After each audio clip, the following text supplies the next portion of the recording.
time is the overflow of information. And I think this statement is quite probably more true for genetic information. Because of the advancements of major technologies, now we have sequences from hundreds of thousands of patients, but we have very few people to interpret them. We have very few bioinformatics pipelines to make meaningful interpretation of those. And especially the oncologists who are limited in number, but who have to attend enormous number of cancer patients, they are now challenged to make the use of the genetic information. And this is the place where the genetic counselors can contribute. And how we can do, how we can make the best use of genetic counseling in Bangladesh, that is the topic of my presentations. I am going to discuss about the scope of cancer genetic counseling in Bangladesh. Before going to my presentation, I want to pay tribute to my mentors, Sir Walter Bodmer from University of Oxford, under whom I did my DPhil in oncology in 2017. And then in 2025, I did a fellowship on genetic counseling with Dr. Joan New from National Cancer Center, Singapore. I'm an associate professor in the University of Dhaka, founder of Cancer Care and Genetic Research Trust Bangladesh, and I have founded the first cancer genetic service company in Bangladesh called GenPath. So what is genetic counseling? I'm thankful to Trisha, who has introduced the field, but I want to start with the basic definition, which is it's a systematic, evidence-based process that utilizes available and clinical information to address an individual's health concerns. It aims to support informed decision-making, risk assessment, and personalized care planning, ultimately promoting the well-being of patients and their families. So it's very important that genetic counseling is not concerned only about the patient, but it also extends the care and the support for the family. So the core components of genetic counseling, it involves, the very first thing is when we do genetic counseling, we have to build the rapport with the patient or the client who is coming to the clinic. And then we have to take extensive family history and pedigree. We have to do risk assessment using the NCCN or other prescribed guidelines. We have to do patient education. That means that we need to make the patient aware about what's happening, what's the significance of the findings, of the genetic findings that we get. And we have to coordinate the test. That means sample collections, lab choice, cost discussion is very important, because when you go for large panel, it involves cost. And finally is the post-test plan, which is the most important thing. You have to interpret the results, advise surveillance or preventive measures. So before going to the scope in Bangladesh, I want to briefly highlight the purpose of genetic counseling in clinical and family health. So I'm not going to read all the text here. Mostly, the first thing is the purpose of genetic counseling is to interpret the genetic findings. So that involves translating complex genetic trait results into understandable language. So that's the first need as a genetic counselor, that we have to convey what the outcome of a genetic test means for the patients.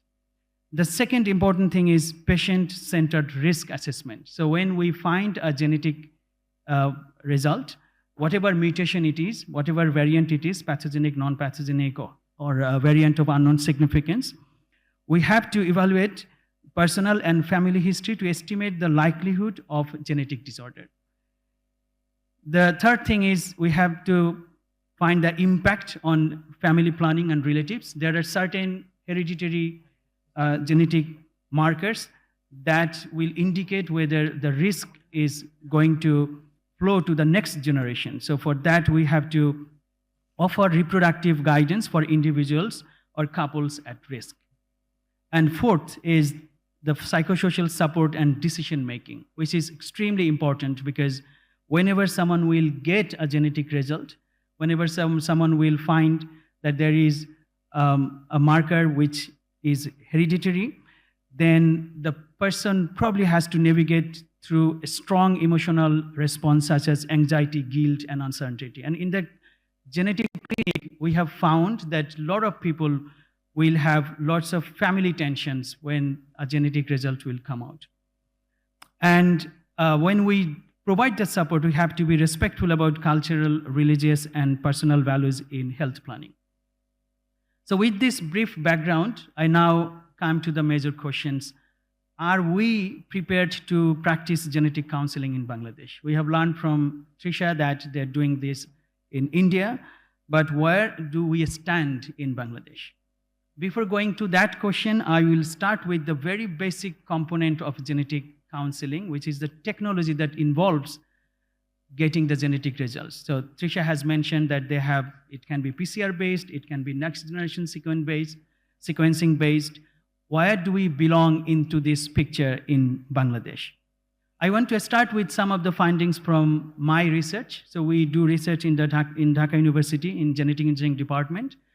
These are the results of targeted sequencing of EGFR, and we tried to identify whether some of the common mutations that are important for drug selections for non-small cell lung cancer, whether those are present in EGFR in particular patients. So we sequenced some of the samples from the patients, and we found that in our case, obviously from targeted sequencing, we could identify a deletion mutation that you can see in the red marked line.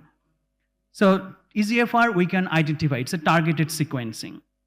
And then for KRAS and BRAF, which is also very important for colorectal and also lung cancer, that can also be, these are point mutations, so these are also possible to detect using targeted sequencing. So when we do targeted sequencing, we will first do the PCR that you can see from the left side panels. So we do PCR gel run, we take the band, and we go for the Sanger sequencing, which is also known as targeted sequencing. And we can also do for PIK3CA, which is essential for the selection of alpha-LCBL fulvestrant combination therapy. And that is also possible to detect in our labs.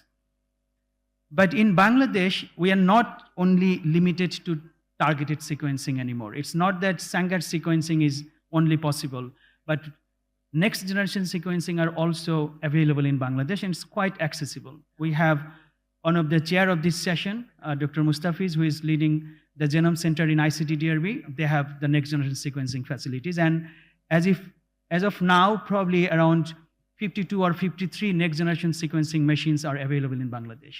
And those can be accessed and harnessed for the large panels that we need to do for hereditary cancer syndrome detection. So Trisha has mentioned about BRCA1, BRCA2, but there are certain other genes which are also involved in different other cancers. So this is kind of a summary of some of the leading hereditary syndromes. The first we can say hereditary breast and ovarian syndrome, HBOC. Then hereditary ovarian cancer syndrome, Lynch syndrome. I will discuss about Lynch syndrome a bit later. Cowden syndrome, Liebowitz syndrome, and Peutz-Jeghers syndrome.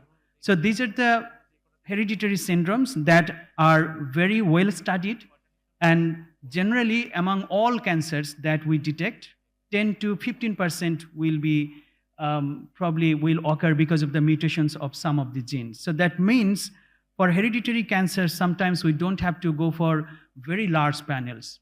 If we are a very good genetic counselor, if we can assess all the information, then probably we'll be able to narrow down the choice of gene panel, and that will reduce the cost for the patient. So here I'm taking an example of Lynch syndrome. For Lynch syndrome, these are the genes which are involved. You can see there are 6 genes which are mostly involved, but mostly colorectal and endometrial cancers they occur because of MLH1 and MSH2 mutations. But these mutations are spread all over the genes. That means like EGFR or KRAS BRAF, I cannot go for targeted sequencing. I have to go for next generation sequencing for the gene. So this is the knowledge that we have to choose the technology when I go for targeted sequencing and when I go for next generation sequencing. So let's consider this classic Lynch cage. This is a This is a case where you can see on the left side, lots of family members are affected with different type of cancers. Some of them have colorectal cancer, some of them endometrial cancer, breast cancer. So just the pattern of the cancers in a family can indicate what type of hereditary syndrome they may suffer from and what are the genes that might be involved in. So for this particular case, a good genetic counselor will not go for like 100 of genes, because just the panel indicates that probably it's a very strong case of Lynch syndrome. That means we can probably be limited even just within these 6 genes. So when we did sequence for these patients, we actually found that the person has a pathogenic mutation in MLH1 gene. So that means that it is possible to detect, and it is possible to detect within the technology which is available in Bangladesh at this moment right now. But if we want to implement these things in Bangladesh, then we need some local adaptations. That means we have to use Bangla language for family history forms, because so that people can communicate very easily with the genetic counselors. We have to include names and relationships in culturally familiar format. That is very important. We have to note common extended family structures in rural and joint households, because in Bangladesh, we have actually extended family structures. We have to address sensitivity around reporting consanguinity or adoption. And we have to train staff to understand the ACMG symbols and criteria. So according to ACMG symbols, a mutation can be either pathogenic, likely pathogenic, BUS that Trisha has already mentioned, or can be likely benign or benign. So benign or likely benign means there is no significant risk, but if it's pathogenic, that is disease causing. So we have to understand what's the significance of these findings. But the main question now is, are we prepared to use the technologies? Are we aware about the technologies? Do we have the knowledge to use those? So we did a small study in Bangladesh. These are the findings from 90 responders. We asked them about what are the main challenges you face in applying molecular tools in practice. And molecular tools mean the test that the clinicians will provide to the patients. And they said lack of training, lack of knowledge, cost of training is obviously an important issue, limited lab infrastructure, patients' understanding about the whole concept. So you can see that the main challenges are coming from awareness and lack of knowledge among the practitioners, and also the awareness among the patients. So we have to overcome this. And to overcome these challenges, I have actually developed a model. I call it pit filling model. That means I think in this room, there is not a single person who doesn't know that genes are involved with cancer. And obviously you already know, some of you probably are practicing these things in your clinic, but probably you need a little push to make the maximum use of the technology and of the knowledge. So for that, people will have different level of knowledge and different level of gaps. So I'm suggesting that if we pick the people according to their motivation, according to their knowledge, and according to their skill, then probably we'll be able to raise some of the people earlier to the level of experts, so that they will be able to provide the necessary supports in Bangladesh. So that is the model that I'm proposing here. But at personal level, I'm not stuck there. As I have mentioned, that I have completed a fellowship in National Cancer Center in Singapore. So with that knowledge, I have actually started an initiative here. It's called GenePath, from where I'm pioneering the cancer genetic counseling. But before counseling the patients, I think the educational part is most important. So I'm organizing workshops for clinicians and also any students, clinical students or university students. I have also compiled a small quick book on cancer genetic counseling. It's written in Bengali, so it's also free to access. So all these resources are available through the website of GenePath. So through GenePath, I have introduced the genetic counseling service in Bangladesh based on my learning and experience from Singapore. The model in GenePath is I'm closely working with the doctors. So any doctor who wants to get the support for genetic counseling can send the patients to me, and I will be able to explain all the genetic significance. So the first visit is actually free, because as I said, the awareness about genetic counseling is quite low in Bangladesh. So first visit is free, and the second visit, well, the patients can then bring all the reports and all the information, and then the second visit they have to pay something, and then doctor will follow. Everything is doctor-centric, the clinical oncologist-centric. I just provide the support to understand the genetic significance and everything. So this service is already available, and I'm working with some of the leading clinicians here and have organized several workshops, as I mentioned. But I'm really looking forward to further collaborations with all the esteemed colleagues here, all the leading clinicians, oncologists, and other researchers who are really working hard to make the cancer patients better and to transform the field for the betterment of our patients. Thank you so much, and I acknowledge all my partners and all the funding bodies from Bangladesh and abroad. Thank you so much. Thank you, Dr. Mustak.